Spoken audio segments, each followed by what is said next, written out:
नमस्कार मित्रांनो, trending Marathi education या करंट अफेअरच्या मराठी एज्युकेशन चॅनलमध्ये आपले स्वागत आहे।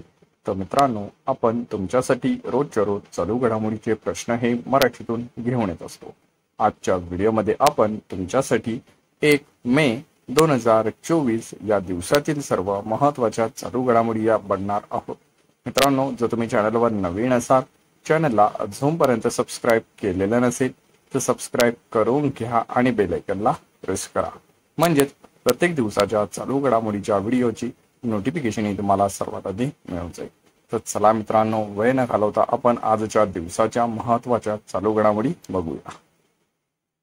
रोबोट साथी हे कोणाद्वारे लॉन्च करण्यात आलेले आहे? या प्रश्नाचं उत्तर आहे ऑप्शन क्रमांक 1, भारतीय रेल्वे। मित्रांनो, रोबोट साथी हे भारतीय रेल्वेद्वारे लॉन्च करण्यात आलेले आहे। तर मित्रांनो, हे रोबोट साथी काय आहे? तर ते आहे भारतीय रेल्वेद्वारे गर्दीच्या स्टेशनवर गाड्यांची माहिती देण्यासाठी रोबोट बसवण्यात येणार असून त्याचे नाव साथी असे ठेवण्यात आलेले आहे। तर मित्रांनो, भारत रेल्वेद्वारे गर्दीच्या स्टेशनवर रोबोट साथी बसवण्यात येणार असून पहिल्या टप्प्यात महाराष्ट्रातील CSMT मुंबई स्टेशनचा समावेश हा करण्यात आलेला आहे। हा महत्त्वाचा प्रश्न आहे परीक्षेच्या दृष्टीने, तर लक्षात असू द्या आणि आपल्या करंट अफेअरच्या बुकमध्ये नोट डाऊन करून ठेवा। चला नेक्स्ट चालू घडामोडी आजच्या दिवसाची आपण बघूया। भारतीय लस उत्पादक संघाच्या अध्यक्षपदी कोणाची निवड झालेली आहे? तर या प्रश्नाचं उत्तर आहे ऑप्शन क्रमांक 2, कृष्णा M. एल्ला। मित्रांनो, भारतीय लस उत्पादक संघाच्या अध्यक्षपदी आता कृष्णा M. एल्ला यांची निवड ही झालेली आहे। चला नेक्स्ट चालू घडामोडी बघूया।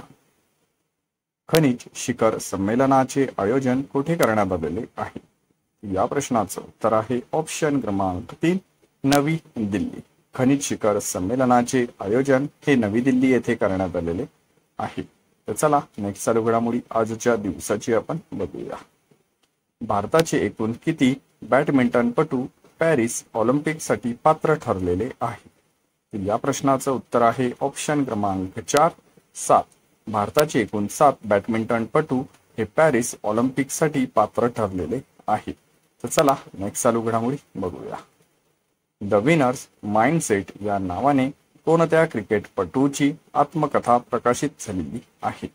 या प्रश्नाचं उत्तर आहे ऑप्शन क्रमांक 1, शेन वॉटसन।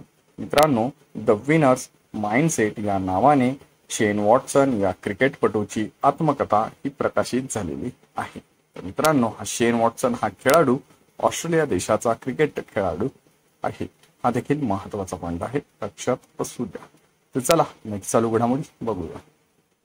कोणत्या पोर्टला देशातील पहिले ट्रान्सशिपमेंट पोर्ट घोषित करण्यात आलेले आहे? तर या प्रश्नाचं उत्तर आहे ऑप्शन क्रमांक 2, विझिजियम पोर्टला देशातील पहिले ट्रान्सशिपमेंट पोर्ट घोषित करण्यात आलेले आहे। तर मित्रांनो, भारतातील पहिले ट्रान्सशिपमेंट पोर्ट घोषित करण्यात आलेले असून ते केरळ या राज्यात स्थित आहे। हा देखील महत्त्वाचा पॉइंट आहे, लक्षात असू द्या। चला नेक्स्ट चालू घडामोडी बघूया। फिफा टूर्नामेंट 2027 साठी कोणत्या कंपनीची प्रायोजक म्हणून निवड करण्यात आलेली आहे? एरॅमको। मित्रांनो, फिफा टूर्नामेंट 2027 साठी एरॅमको या कंपनीची प्रायोजक म्हणून ही निवड करण्यात आलेली आहे। मित्रांनो, फिफा टूर्नामेंट 2027 साठी प्रायोजक म्हणून निवड करण्यात आलेली एरॅमको ही तेल कंपनी सौदी अरेबिया देशाची आहे। हा देखील महत्त्वाचा पॉइंट आहे, लक्षात असू द्या आणि नोट डाऊन करून ठेवा। तर चला नेक्स्ट चालू घडामोडी बघूया।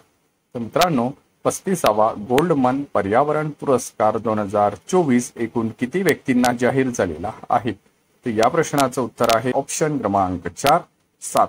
35वा गोल्डमॅन पर्यावरण पुरस्कार 2024 हा एकूण 7 जणांना जाहीर झालेला आहे। मित्रांनो, या परीक्षेच्या दृष्टीने 3 पॉइंट देखील महत्त्वाचे आहे। या प्रश्नासंदर्भात ते आपण जाणून घेऊया। तर गोल्डमन पर्यावरण पुरस्कार 2024 हा तेरेसा विसॅट यांना जाहीर झालेला आहे। ते स्पेन देशाचे नागरिक आहे। तर 35वा गोल्डमन पर्यावरण पुरस्कार 2024 आलोक शुक्ला भारतीय व्यक्तीला जाहीर झालेला आहे। तर हे आलोक शुक्ला छत्तीसगड या राज्याशी संबंधित आहे। तर मित्रांनो, गोल्डमन पर्यावरण पुरस्काराची स्थापना ही 1989 या वर्षात करण्यात आलेली होती। हा देखील महत्त्वाचा पॉइंट आहे। हा प्रश्नासंदर्भात तो देखील लक्षात असू द्या। तर चला नेक्स्ट चालू घडामोडी आजच्या दिवसाची आपण बघूया। C3 मिनी हे सर्वात लहान AI मॉडेलचे अनावरण कोणत्या कंपनीने केलेले आहे? या प्रश्नाचं उत्तर आहे ऑप्शन क्रमांक 1 मायक्रोसॉफ्ट। C3 मिनी हे सर्वात लहान AI मॉडेलचे अनावरण मायक्रोसॉफ्ट या कंपनीने करण्यात आलेले आहे। तर चला नेक्स्ट चालू घडामोडी बघूया। दुबई येथे उभारण्यात येत असलेल्या जगातील सर्वात मोठ्या विमानतळाला कोणते नाव देण्यात येणार आहे?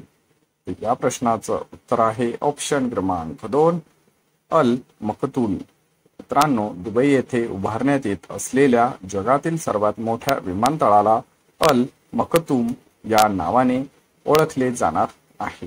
तर मित्रांनो, अशाच रोजच्या रोज टॉप 10 करंट अफेअरचे प्रश्न हे बघण्यासाठी ट्रेंडिंग मराठी एज्युकेशन चॅनलला तुम्ही अजूनपर्यंत सबस्क्राईब केलेलं नसेल तर सबस्क्राईब करून घ्या आणि बेल आयकॉनला प्रेस करा, म्हणजे प्रत्येक दिवसाच्या चालू घडामोडीच्या व्हिडिओची नोटिफिकेशन तुम्हाला सर्वात आधी मिळून जाईल। तर मित्रांनो, वेळ न घालवता व्हिडिओला एक लाईक जरूर करा आणि व्हिडिओ हा जास्तीत जास्त मित्रांपर्यंत शेअर करा। आपल्या चॅनलचाच उद्देश असा आहे की कमी वेळेत जास्त अभ्यास व सर्व विद्यार्थ्यांपर्यंत विनामूल्य माहिती पोहोचवणे एवढंच आहे। ट्रेंडिंग मराठी एज्युकेशन या करंट अफेअरच्या मराठी एज्युकेशन चॅनलवरील कुठलाही विद्यार्थी आणि विद्यार्थिनी येत्या आगामी पेपरमध्ये मागे राहता कामा नये। पूर्ण व्हिडिओ बघितल्याबद्दल तुमचे मनापासून धन्यवाद।